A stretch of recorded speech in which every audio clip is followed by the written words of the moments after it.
Okay, well, here we are back in SPQR land, and we got a bit of a big battle here. This is actually Zama, as it indicates there.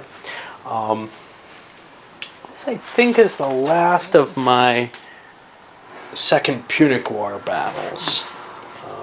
And it's fitting. I mean, there's nothing significant after this. This is Hannibal versus Scipio. Hannibal's been called back with his Italian army. He's there with Hasdrubal Gisgo and facing Scipio with his Numidian allies. Actually, both sides have Numidians again. We got a small contingent here, but the majority is over here under Massinissa. Well, what do we got? Because this is kind of a special battle. Again, when we're looking at Scipio's changes to the Roman tactical systems, he's kind of stretching what we've seen before into different situations. And actually, this is part of at least the second edition scenario book. I wouldn't be shocked if it's part of the first edition one as well.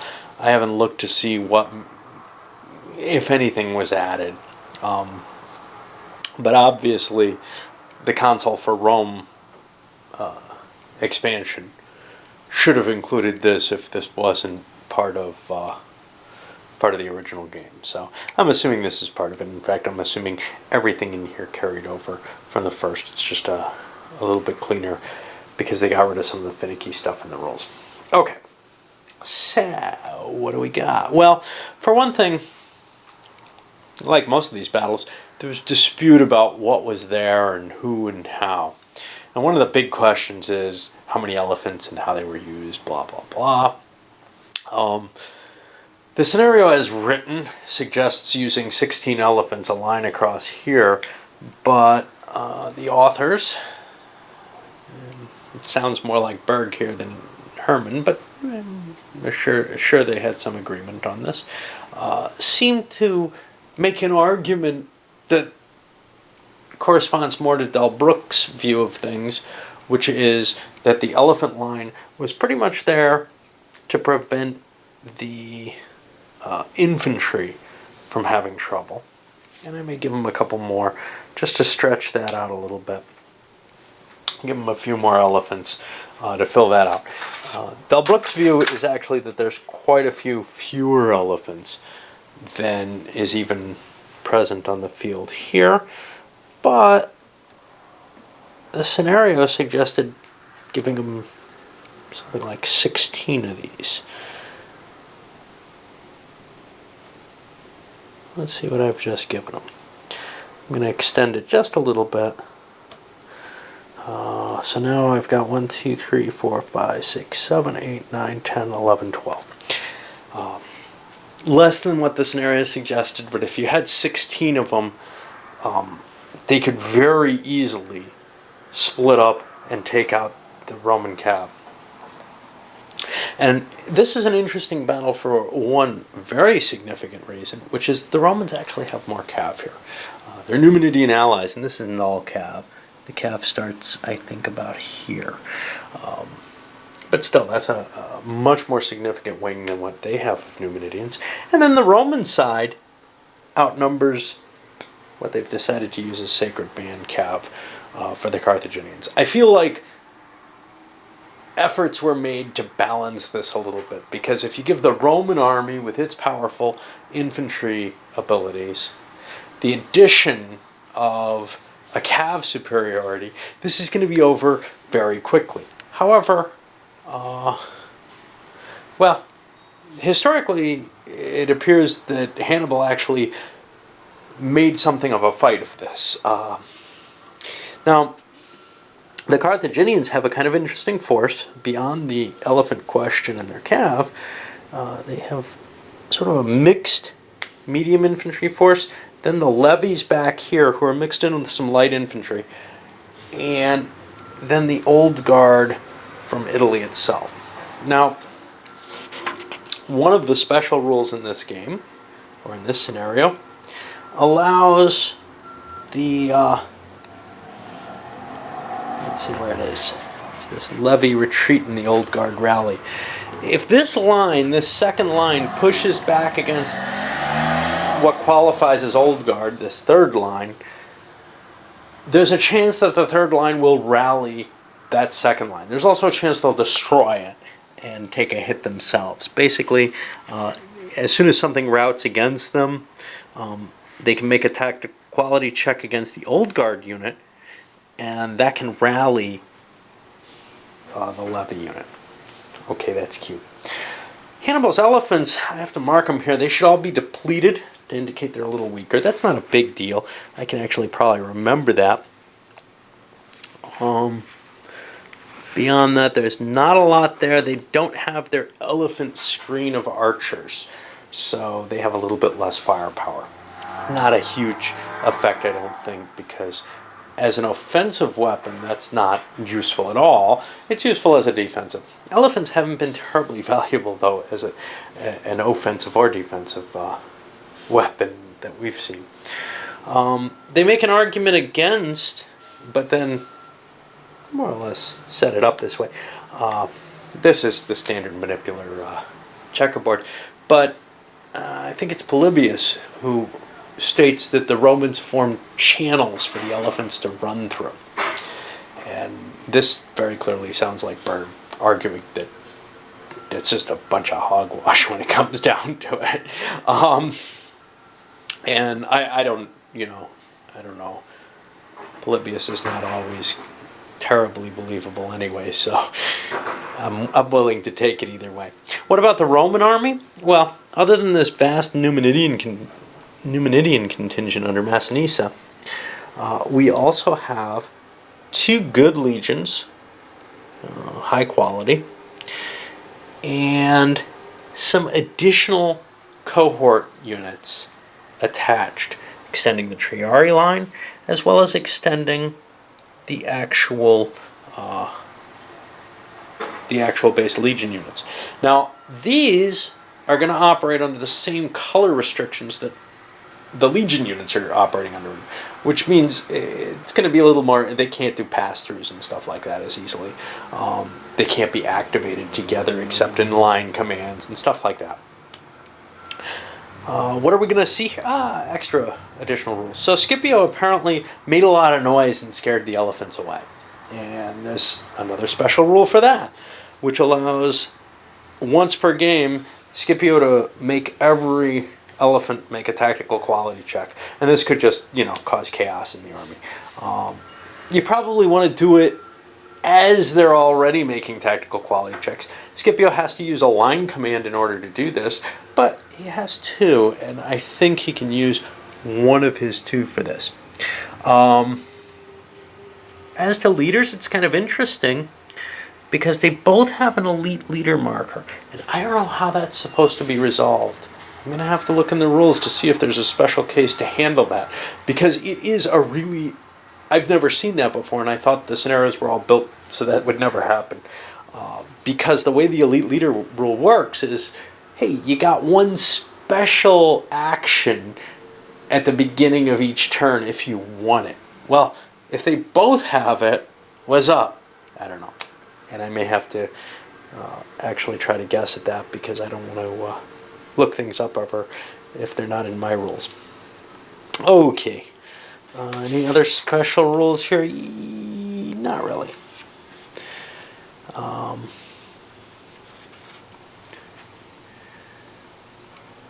Here's some rules fixes which make this a well-balanced game. Hannibal gets the elite phase in the first turn. Historically, what happened anyway? Maybe there's something that specifies that Rome should get the elite phase normally. Do not use blow Scipio blow. I'm going to use it. And use all the elephants. I'm not going to do that. I'm going to, try to go with as historical a version as I can. Anyway, this should be interesting to watch unfold. I wouldn't guarantee that the Romans are going to win it, but, they got the cav superiority. The elephants aren't going to do much, and I put my bet on the legionary infantry because it's pretty high quality. Although this is fantastic. We've seen phalanxes in the back just can't get into the battle in time. And you put them in the front, and and you're risking too many points. If they start breaking, well, the rest of the army doesn't get into the battle. Anyway, let's get started. Okay, well, learned something new. First of all, there is rules for handling the two characters with elite status. They do a roll-off. I don't think it's too big a deal on the first turn anyway. First of all, they give it to Hannibal if he wants it. But secondly, it doesn't really look like something I necessarily want to jump in. But the thing I learned was, and maybe knew before but forgot, with all the playing I've been doing without reading rules, is you can hand it off to someone else. It uses one of their actions in terms of they have a limit to how much momentum they can get. But it might make sense, in this situation, you want to move that front line of skirmishers forward. You don't want to necessarily, move your elite leader himself and a command that he's associated with. But anyway, it's going to be a roll-off, and it's based on the initiative, so Hannibal has a slight advantage no matter what. Let's get started on that. And because the battle lines were drawn kind of close, the Velites struck to begin things off. Nobody took an elite move. The Velites struck to begin things off, hit those skirmishers, and what always happens. Either the skirmishers break after standing to shoot a rock, or a few of them stood and cause an extra point of damage to the Velites, and then break. That's it. That's all they can do. Now, if they try to withdraw, they can do that just fine. They can drop a couple hexes back. But so what? They're not in the game anymore. No matter what they do, they'd be falling back and breaking up the elephant line and have done almost nothing in the battle. And now I've got to kind of cope with them and keep them from routing. They should just not be deployed. They're worse than nothing. By the unique 3-hex deployment they had in this battle, though, they did do something. They broke up the Velite line. That no longer exists. I was very careful to move my Velites forward so that they were in place in the right line, so that everything moved into the same location. And this is what they always do. They're a speed bump that damages the front line. And now here's the thing. So what? The Velites aren't that terribly valuable anyway. It might be worth it to just push through them and attack. But there's the screen of elephants. What does the Roman infantry do about the screen of elephants? I'm not sure yet. I'm pushing straight forward because I can't come out of line very easily. But I may decide to try to push into two different, try to break my line and make outflanking movements with some of it, and leave part of the line, maybe even just the Triari line, in place as, well, no, it can't be the Triari, but leave part of my line in place to prevent an attack forward by the Carthaginians and aim for those flanking attacks. If the cav can push the Carthaginian cav contingents back far enough, that'll work. And I've been spending some effort with the Romans as I bring the lines up, and I'm bringing that second line around to make those outflanking attempts, since I had already committed the first line. And that's fine. The second line's the stronger one. It'll be more interesting to use it that way. The first one should be sturdy enough to hold up against any elephant attack. But I've also positioned my Velites, not quite, but almost, so that they're set for a line command again. They're really broken into two lines as well. And they may actually advance with the lights as well, and leave just a single line there to face the elephants, with of course the Triari in the back if need be. Oops, I forgot a legion. That would be a pain in the butt. Alright, now we go on to the first Carthaginian, who's going to be Hannibal here. And my attempted solution for the Carthaginian cav, because it's outnumbered by the Romans, but I still want to get some key attacks in where I can get an outflank or whatever.